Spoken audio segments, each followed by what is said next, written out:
All right, let's get into it. Today, we are going to deconstruct that thing we all chase in visual art, the look. You know what I'm talking about. We're going to break down how some of the most iconic styles are made, turning that mystery into a formula you can actually use. Let's do this. I mean, you've totally been there, right? You're watching a movie or you're just scrolling through your feed and an image just stops you in your tracks. It's got this whole mood, this vibe, a color that just feels so unique. And you just sit there wondering, how in the world did they do that? Well, today we're going to answer that question. Because a great look isn't magic. Nope. It's a series of very deliberate choices. Let's take a look at a few. Okay, first up, that classic Super 16mm film vibe. You know, like in the movie Black Swan.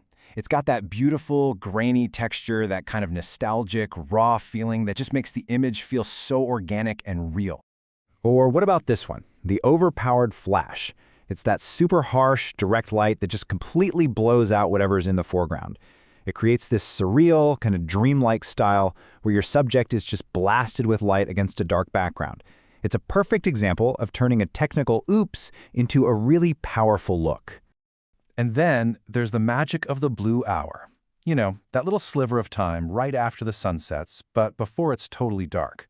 It just bathes everything in these cool, moody, super saturated blue tones. It gives everything this feeling of calm and, you know, a little bit of mystery.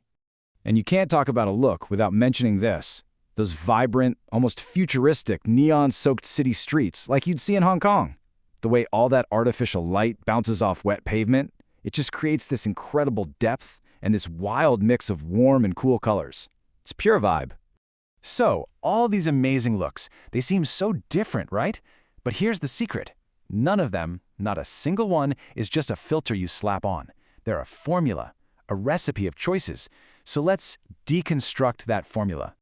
Think of it like this. A great look is basically a recipe. It's this whole symphony of different ingredients working together. It's your lighting, your color choices, the texture is going to be grainy and soft or super sharp. It's how you frame your shot, where you are, what time it is, and yeah, even how you move the camera. Every single one of these is a choice you make on purpose. And that brings us to, honestly, the most important part of all this. The biggest, most critical decisions that define your final look, they happen on set, long before you even think about opening up your editing software. You've got to build that foundation right there in the camera. Seriously? Light changes everything. Just look at this timeline. Imagine one single location. At 4 p.m., you get that golden hour magic with those gorgeous long shadows. Fast forward a few hours and you hit the neon peak, when all the city lights are on but there's still a little light in the sky. And then, boom, you hit the blue hour, and the whole scene is just drenched in these cool, moody vibes. See? This isn't just an effect you add later. It's about choosing the exact right time to shoot. All right, let's talk about how you move the camera or how you don't. A static shot, one that's locked off on a tripod, it creates this feeling of control, of composure. It can build some serious tension, you know, making us wait for something to happen inside the frame. But a dynamic, moving shot, that adds energy. It pulls you along with a character's feelings or reveals something new. The choice isn't just technical, it's about the story you're trying to tell. Okay, so let's put this into practice. Say you want that Super 16mm look with your digital camera. How do you do it? Well, it all starts on set. You might use a smaller sensor to get a similar depth of field. You'd probably shoot handheld to get that run-and-gun feel. But here's the big one, the one you absolutely cannot ignore. Expose cleanly.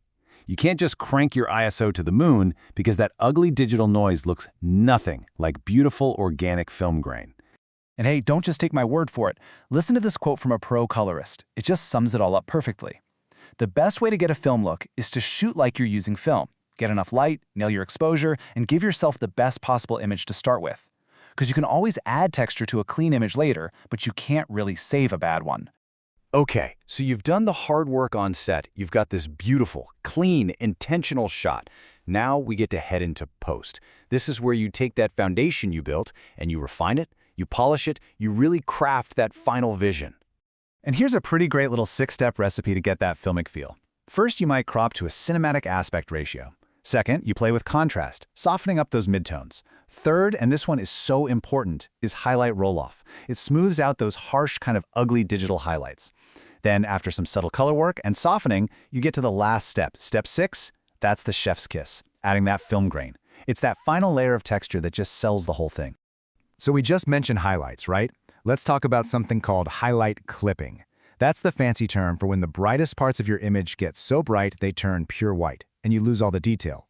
Now, normally that's a big no-no. But for that overpowered flash look we talked about, it's literally the whole point. Embracing what's usually a flaw is what creates the entire style. And that same idea of total control, it's just as true for color. If you want a really popular look like teal and orange, you're not just going to grab a random filter. No way. It's a whole process. You have to isolate your subject from the background, then you grade them separately, pushing the background towards teal and the skin tones towards orange. Then you just blend it all back together and maybe add a little glow to make it pop. That's how you get that moody cinematic feel.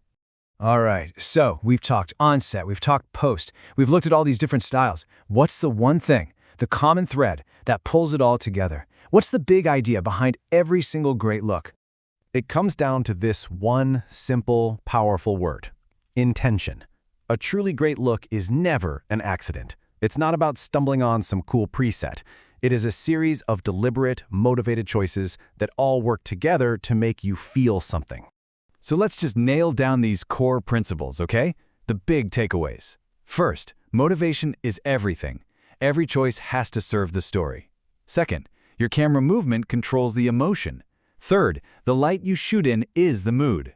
Fourth, always get it right on set first. And finally, don't be afraid of so-called imperfections. Things like clipping and grain can be your most powerful creative tools.